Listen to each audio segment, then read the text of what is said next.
21 first and second quarter points, a 42-7 halftime lead. It's all she wrote. Tennessee handled business over UAB.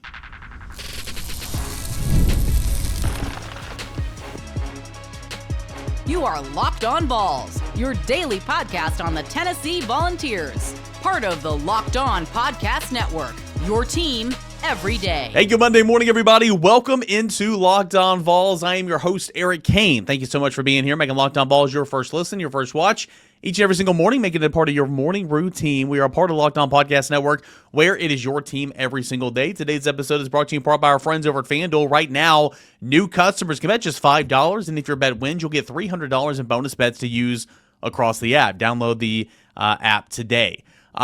Busy show coming up here today. Continue to react. I put a reaction show up there Saturday night, the Tennessee's 56-24 win over UAB. We'll have some Monday reactions. Went back and watched some things on tape, wrote some stories, stewed on it a little bit. We'll continue to throw those thoughts out here. Tennessee wins over UAB 56-24. Those thoughts here in segment number 1. Pro Football Focus, stats that actually matter. Snap counts, coverage snaps, missed tackles, stuff like that coming up in segment number 2. And then we'll look at the box score, and we'll look at kind of why this offense is continuing to be one of the better offenses in the country. That's coming up in segment number 3. Everydayers, thank you so much for being here.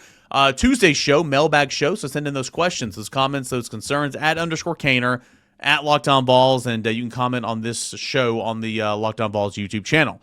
All right, so Tennessee wins 56-24. I understand the frustrations about allowing 24 points by UAB.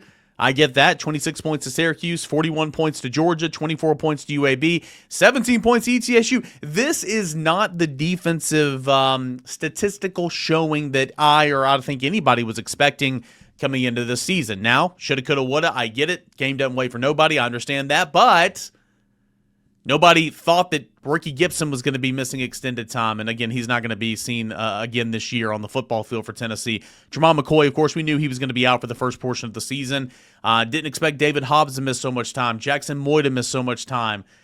You're missing some key pieces on the defensive side of the football that I think really helps kind of stabilize what this is. And it was never going to be statistically as good as what it was last year, but I just didn't think Tennessee would be allowing this many points. Now, UAB scored 2 touchdowns on some funky formations. And I'll say this, right? Okay, you are a 40-point underdog. It is a payday game. You're getting paid, $1.5 million to come here to Tennessee?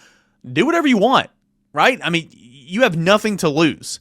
And so I have no issue with UAB, making those weird formations and confusing Tennessee's defense. They did it several times, scored 2 touchdowns off those funky, weird formations. I have no issue with that. Tennessee's got to communicate. Tennessee's got to stop. And it's ironic, on the second drive of the game, the first time they did this weird formation where essentially they had a center guard, and they did some different things out of it, but every single time they did this weird, it was almost like a swinging gate. It wasn't a true swinging gate, but it was similar to a swinging gate. And later in the game, it was a true swinging gate where they had a center, which was really a wide receiver that was snapping the football to the quarterback, and the entire offensive line out to the numbers. But most of the time, it was a couple of offensive linemen out towards the numbers, some skill guys behind him, and then receivers on the other side.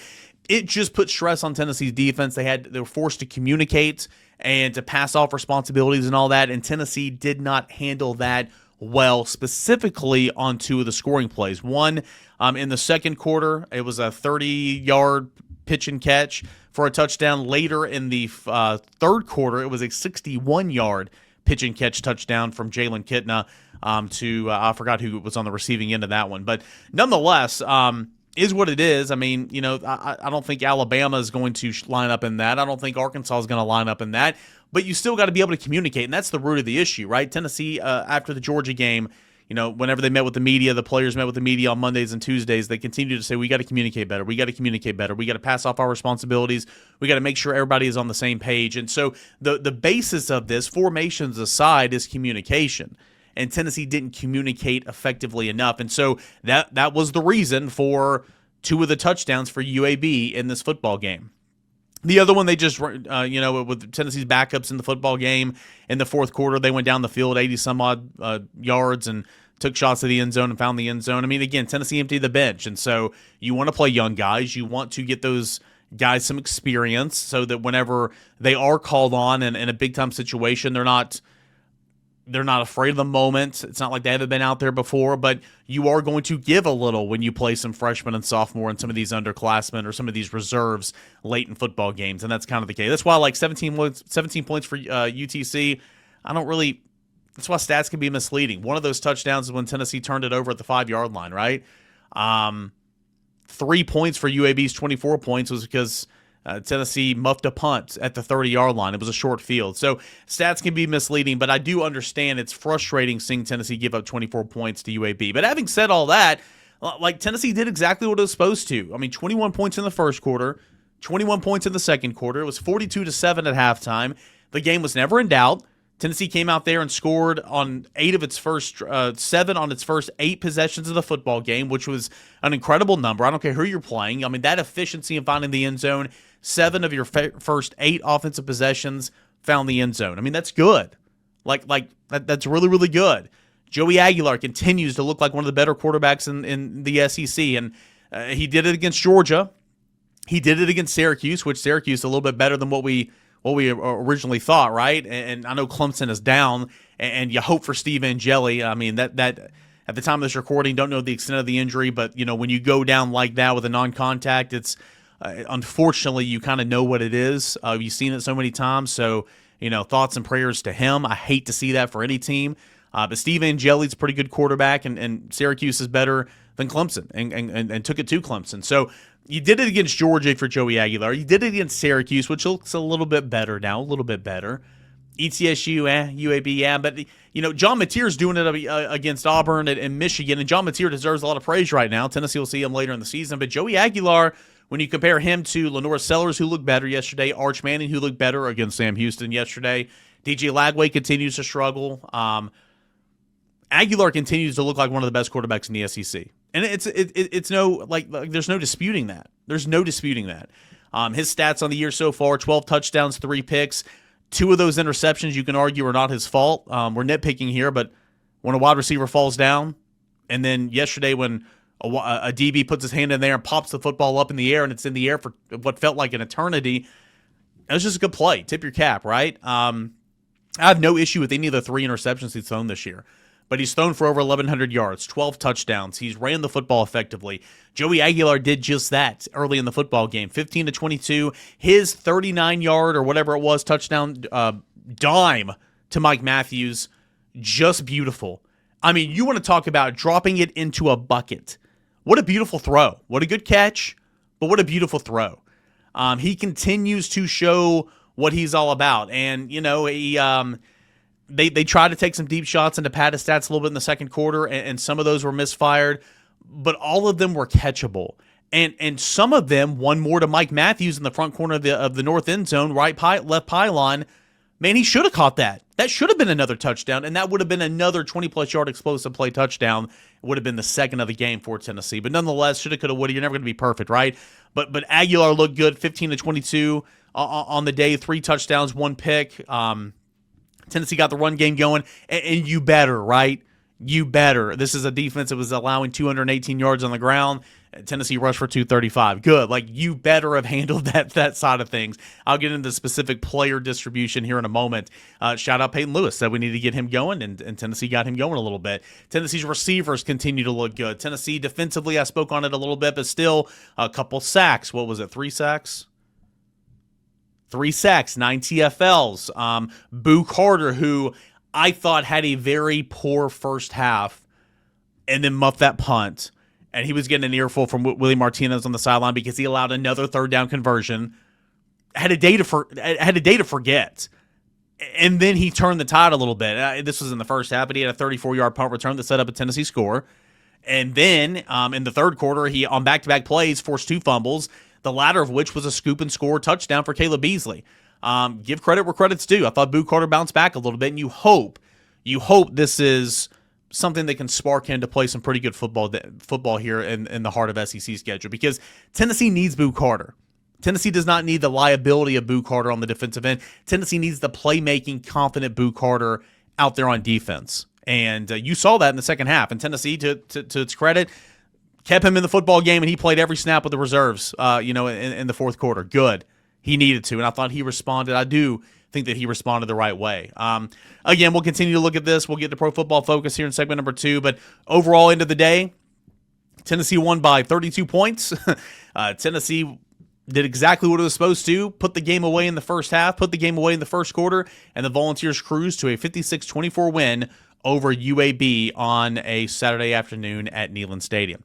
All right, when we come back, Pro Football Focus, the grades that actually matter. That's coming up next when we return right here on Locked On Vols. Quick question for all you college football fans out there. If you could go back in time and sit on the front row at your school's biggest rivalry game, what hat would you be wearing? Yes, I said hat. For me, it would... Did you hear my voice crack right there? For me, it would be the game. They are just hats, right? They're the same vintage style fans wore back in the 80s and the 90s. If you look over my right shoulder right now on YouTube, you can see those two hats sitting right there. They're beautiful. Beautiful. Same vintage style fans were in the 80s and 90s, and guess what? They still go for the same price they did back in the day, right? When you use promo code LOCKED ON, you're going to get your vintage hat for just $16.99. Just $16.99. How do you do that? You head on over to thegamecaps.com, thegamecaps.com, grab your team's classic bar or retro circle design, and use promo code LOCKED ON for an exclusive discount. Because legends, well, they wear the game. All right, guys, welcome back into a Monday Locked On Vols, reacting to Tennessee's 56-24 win over UAB, and we're going to take a look at some Pro Football Focus stats that matter, stats that count. If you're unfamiliar with Pro Football Focus, again, the grade, you can take it for a grain of salt, but nonetheless, I like to look at some of the intricacies of what they also offer on this side. I think it's a lot of good stuff. The grading scale is 90 to 99 is considered elite. 80 to 89 is very good. 70 to 79 is above average starter. 60 to 69, that was an F when I was in school. That's average starter. Below average starter is 50 to 59, and below 50 is considered a backup level player. So that's kind of how they go about grading, these players. And Andre Turrentine led the way with an 80 grade. Boo Carter 78.6, which was good to see. Caleb Beasley 76.5. A lot of decent grades on the defensive end, 73.8 for Joshua Joseph, 73% for Arion Carter. Tyree Weathersby, 70%. I mean, the list goes on and on. But what I like to look at is specifically some of the snap counts. And in a game like this, it was imperative to empty the bench. It was imperative to allow some of your veterans to get quote-unquote lighter days. And Tennessee accomplished that, right? On the defensive end, you had guys like Andre Turrentine, who played 30 snaps. Dominic Bailey, who played 20 snaps. Bryson Eason, who played 20 snaps. And Joshua Josephs, who only played 24 snaps. Andre Turrentine played over 90 snaps against Georgia. Dominic Bailey and Bryson Eason both played over 60 snaps against Georgia. So, good day to get some work in. Get some rest on your feet a little bit, off your feet a little bit, and I thought that they accomplished just that. But also, you had a lot of young guys that got in there and got tons of reps, guys that Tennessee might have to rely on at some point in time this year. Caleb Beasley played 42 snaps. Boo Carter, again, played 41, and I tip my cap to the coaching staff for keeping him in the football game and allowing him to kind of work through his struggles. He was out there with a bunch of the third and fourth teamers at the end, and I thought that was important. 41 snaps. Sidney Walton played 43 snaps at safety. Trey Poteet, 22 snaps. Timothy Merritt, 17 snaps. And, Poteet, Merritt, and Walton at points in times got thrown for loops, right? I mean, they were kind of head spinning a little bit, but, hopefully they're going to be better for it. But certainly there was some miscommunication with that trio and Boo Carter on some of those, that long play in the second half where it was a 61-yard pass and catch for Jalen Kitna and UAB on one of those weird formations. But, snap count I thought was really, really important. Offensively, you had Travis Smith that played 17 snaps at wide receiver. Joakim Dotson played 21 snaps at wide receiver. Bennett Warren logged 17 snaps at offensive tackle. William Satterwhite played 36 snaps at center. Jack Van Dorselaer, with no Ethan Davis in this game, he'll be fine. Or Desan Brame, he'll be fine as well. They weren't available for this football game this past weekend. Jack Van Dorselaer played 33 snaps. I'm willing to bet that's a career high for Jack Van Dorselaer in his short 4-game tenure for the Volunteers as a true freshman. So it was good to see. Jalen McMurray, who played a ton of snaps against Georgia, only 23 snaps. And in games like this, you want to empty the bench and allow some of your guys to get a little bit of a breather, and I thought Tennessee accomplished that very, very well. Tennessee played 37 guys defensively, and Tennessee played, I want to say, 33 guys offensively. Yes, offensively, 33 guys. Let's stay on defense. Let's look at some of the coverage grades, or stats, I should say. Boo Carter was targeted 7 times in this football game. He gave up 6 receptions for only 50 yards, okay? Given the amount of times that they, were able to complete a pass when he was the primary, defender. But again, I thought he got better as the game went along. So he was targeted 7 times, gave up 6 receptions, and UAB wasn't throwing it deep an awful lot. They were throwing it to the perimeter. They were throwing short and trying to move the sticks intermediately. That was kind of the game for UAB. Ty Redmond was targeted 8 times in this football game, gave up 5 receptions. Okay, allowed 59 yards receiving and 1 touchdown. You had Colton Hood, who was targeted 6 times, gave up only 2 receptions for 22 yards, okay? And the touchdown Ty Redmond gave up, I think that was a miscommunication, right? If he could have passed that off with the safety, who I believe at the time was it Sidney Walton? I have to go back and check my notes. It was one of those weird formations, right? And it was a stack receiver. The top guy went out. The second guy ran a post, and Redmond was trailing his guy. But if you pass it off and properly communicated, I think that that would have been passed off to the safety potentially. So anyway, I'm not in that meeting room. I don't know exactly what the responsibilities are, but it looked like that specific play that he gave up a touchdown could have been communicated to pass off. If this guy goes inside, you get him. If this guy goes outside, I'll get him. And that was not the case. Again, Colton Hood targeted 6 times, gave up 2 receptions. Idris Farouk targeted twice, gave up 2 receptions for only 11 yards. Jalen McMurray was targeted. Again, they targeted the star player a ton. Targeted him 7 times, gave up 5 receptions for 49 yards. Okay. Jeremiah Thielander, middle of the field linebacker, targeted 3 times, gave up 2 receptions for 9 yards. Trey Poteet at corner, targeted 5 times, gave up 4 receptions for 36 yards. And Jaden Harmon at linebacker, targeted twice, gave up 2 receptions for 10 yards. Timothy Merritt targeted 1 time, gave up 1 reception for 61 yards and a touchdown. That was on the second one late in the third quarter when he was kind of froze, right? There was a funky formation, but you had a slot receiver, an outside receiver. Boo was lined up on the slot. The slot receiver went out. The outside receiver ran a go. And when the slot receiver ran an out, it froze Timothy Merritt, and he was caught in no man's land. There was no safety help over the top. I'm not sure what the safety was doing. He was kind of looking in the backfield, not really doing anything. And then they just throw it over the top for an easy pitch and catch score. So that's what the coverage grades look like. At points in time, it's not fantastic. But again, UAB couldn't run the football. UAB had 23 rushing yards in the entire game, so it was completely one-dimensional. So they were going to throw the football a ton. So that's why I can skew some of these stats just a little bit. Missed tackles. Tennessee missed 12 tackles in this football game. That's too many. Jordan Burns missed 1. Ethan Utley missed 1. Jaden Harmon missed 1. Ben Bolton missed 1. Trey Poteet missed 1. Jaden Perlotti missed 1. Dominic Bailey missed 1. Josh Snell missed 1. Jalen McMurray missed a tackle. Ty Redmond missed a tackle. Arion Carter missed a tackle. And Andre Turrentine missed a tackle. So nobody missed more than 1 tackle, but still 12 missed tackles is too many, in my opinion. Way too many. All right, let's take a look at Joey Aguilar's throw progression. Now, again, I think the down the field passes of 20 yards or more gonna be a little bit skewed because they were really trying to hit on a couple of deep ones in that second quarter. But still, they did connect on 1 for a touchdown, and it was beautiful. It was beautiful. All right, so passes 20 yards or more down the field. Joey Aguilar was 1 for 4 for 39 yards and a touchdown. 1 for 4 for 39 yards and a touchdown. Intermediate-wise, he was 1 for 4 for 31 yards and an interception. Within 10 yards around the line of scrimmage, he was 10 for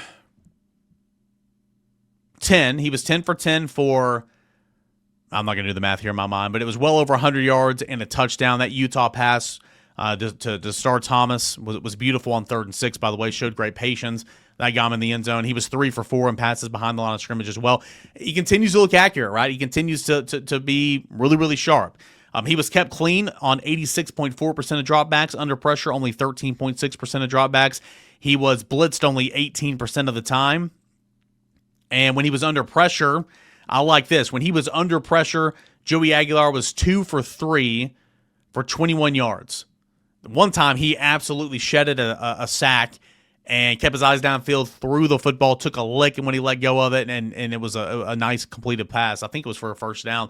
Again, Joey Aguilar, it's got that craftsmanship, right, that that we haven't seen a lot from the quarterback position in a little bit. So, looked really, really good. Play action, RPO, 16-16, 2 touchdowns, 1 interception. No play action, he was 4 of 6 for 44 yards. Screen game, he was perfect, 6 for 6 in the screen game. All right, here we go. Some of that math that I couldn't compute earlier. Deep passes down the field, 1 for 4, 39 yards and a touchdown. Intermediate, 1 for 4, 31 yards. Short, 10 for 10, 126 yards and a touchdown. Behind the line of scrimmage, he was 3 of 4 for 22 yards and a touchdown. So Joey Aguilar, again, did what he was supposed to do, and Tennessee looked really, really good for it. All right, when we come back, we'll take a look at the actual box score. How many yards did Tennessee accumulate in this football game? What's this mean? Who looked the best in the backfield? Continuing to react to Tennessee's 56-24 win over UAB before we officially turn the page to Mississippi State coming up this weekend in Starkville right here on Locked On Vols. Stay tuned. The NFL season is here, and FanDuel is making sure you're ready for kickoff with this can't-miss offer. Right now, new customers can bet just $5, and if your bet wins, you'll get $300 in bonus bets to use across the app. I love using FanDuel because it fits however I like to bet. Player props, building same-game parlays, or even jumping live into the action as the game unfolds. It makes every game more exciting, whether I'm watching my team, which I advise you not to do, the Tennessee Titans on Sundays, or just keeping an eye on my fantasy lineup. That's more intriguing for me because I'm having a pretty good start to the season. Are you ready to play? Download the FanDuel app today by visiting FanDuel.com to get started. That's FanDuel.com to place your first $5 bet. FanDuel, it's where you can make every moment more. This episode is brought to you in part by our friends over at Square. Your favorite neighborhood spots run on Square. There are certain businesses that truly make the neighborhood feel like home, whether it's a local sports bar packed on game days, a coffee shop that knows your order by heart, or that corner deli that's been serving your community for decades. These are the places that truly bring people together. When neighborhood businesses thrive, the whole neighborhood thrives. Square is a proud partner for more than 4 million neighborhood businesses around the world, and right here in Knoxville, Tennessee, they have an impact on the community as well. Tons and tons of businesses in this area that I shop at, that you shop at, Underdog Collectibles, and so much more. They have a presence in this community because they care about this community. You can go to square.com/go/lockedoncollege to learn more. But before you do, go support your favorite neighborhood spot. You'll be happy you did. Again, square.com/go/lockedoncollege to learn more. But before you do, go support your favorite neighborhood spot because they depend on you and you depend on them in that community. They'll be happy you did. Square, where they're going to see you in the neighborhood. All right, guys and gals, we got a final segment left here on this Monday Locked On Vols. Tennessee 56-24 win over UAB. And again, I'll talk about this with Boogie, right? We only get 12 Saturdays, so make the most of it. 12 guaranteed Saturdays, fewer of that at Neyland Stadium. And so you want to take advantage. You want to love every single one of them, which I do. But also, these games do nothing for me, right? Like, I want to be on the road at Mississippi State next weekend. I want to host Georgia like you did last weekend. I want to, take on Alabama in the third Saturday in October, travel to the Swamp, host Oklahoma in November, which is going to be a really, really fun showcase. And, of course, Vanderbilt, the end of the season, that should be a thrilling contest with Diego Pavia for sure. So, but still, a lot of good things from this game. We talked about some of the bad things defensively. But offensively, not a whole lot that we can really, argue with. It wasn't perfect, but it was fine. Tennessee accumulated over 500 yards of total offense, 510 yards to be exact on 73 plays, averaging 7 yards per play. UAB, which again was completely one-dimensional, had to throw it around, also trailing 42-7 at the half, trailing 21-0 at the end of the first quarter, had to throw it a ton. They had 394 yards of total offense on 71 plays, averaging 5.5 yards per pop. They threw the ball for 371 yards and ran the football for only 23 yards. Again, Tennessee's rush defense was great. This is what we call a stat sheet stuffer moving on throughout the year, where you should have been stuffing those stats for total points and total yards and all that. At least Tennessee did that in the run game, allowing only 23 yards on the ground for UAB. Meanwhile, Tennessee accumulated 235 yards on the ground. That is the third time this year Tennessee's rushed for over 200 yards. Clearly a good running football team, right? The third time this year, Tennessee's rushed for over 200 yards, 235 on 43 carries, averaging 5.5 yards per carry. Tennessee threw for 275. Tennessee was 7-13 on third downs, 1-1 on fourth downs, 5-6 in the red zone with 5 touchdowns. And that last time Tennessee was in the red zone, Merklinger just took a knee and it was the end of the game. So I don't really even count that. I know it hurts the percentage a little bit, but I don't count that at all. Third downs, 5 of 15 for UAB. First touchdown, they got a 3rd and 15 prior on that drive, and they got 3rd and 11. That was the touchdown. Like, get off the field. Tennessee defense has issues getting off the field. They were 2 of 3 on fourth downs as well, 1 of 1 in the red zone. I thought Joey Aguilar again looked really good. 15 of 22. 3 touchdowns. That last touchdown, a little pop pass, or the Utah pass, excuse me, it still counts. 218 yards, completing 68% of his passes, 187.3 quarterback rating. It's doing anything you want him to do right now. Everything you could possibly want Joey Aguilar to do for you and your team, he is accomplishing that right now for sure. Peyton Lewis, one of the keys I said last week to get him going a little bit, have him feeling a little bit of confidence. You could tell his frustrations, right? I think his shoe came off during one of his drives or whatever, and he had to come out of the football game, and he took his helmet, and he threw it. He threw it down. I mean, he was frustrated because you only get so many chances. And when it's your time to go, you don't want to come out of the game. And he was frustrated, and you could tell that, the lack of carries and not being able to get him going has been eating at him a little bit. But in a game like this, you need to get him going. He led the team in attempts, which was great. 11 attempts, had 81 yards, 32 which came on the speed option when Joey Aguilar held onto the football until the very last second, then pitched it, and then Peyton Lewis did the rest. Nobody touched him. He just went right up the field, right? Used the speed right up the field into the end zone, into the checkerboards, and it was really, really cool to see. So good to see Peyton Lewis get going, because at some point this year, Tennessee is going to need Peyton Lewis. Star Thomas, Deshaun Bishop, like somebody's going to turn an ankle, somebody's going to miss a game, whatever. You're going to need to rely on Peyton Lewis. So it was good to kind of get him going, and I thought that was mission accomplished. Deshaun Bishop and Peyton Lewis both had, Deshaun Bishop and Star Thomas both had 9 carries apiece. Deshaun Bishop, 59 yards, 2 rushing touchdowns. Star Thomas, 51 yards, a rushing touchdown, and a receiving touchdown on that Utah pass. One Morris, the freshman, had 7 carries for 38 yards. That was good to see it, along at 19 yards as well, so that was fun. Receiving, Chris Brazzell continues his hot start to the year. 62 yards on 5 receptions, 1 touchdown. Mike Matthews, 3 receptions, 53 yards, a touchdown. Braylon Staley, 3 receptions, 50 yards. Again, Tennessee just continues to do a really, really, really good job in that regard.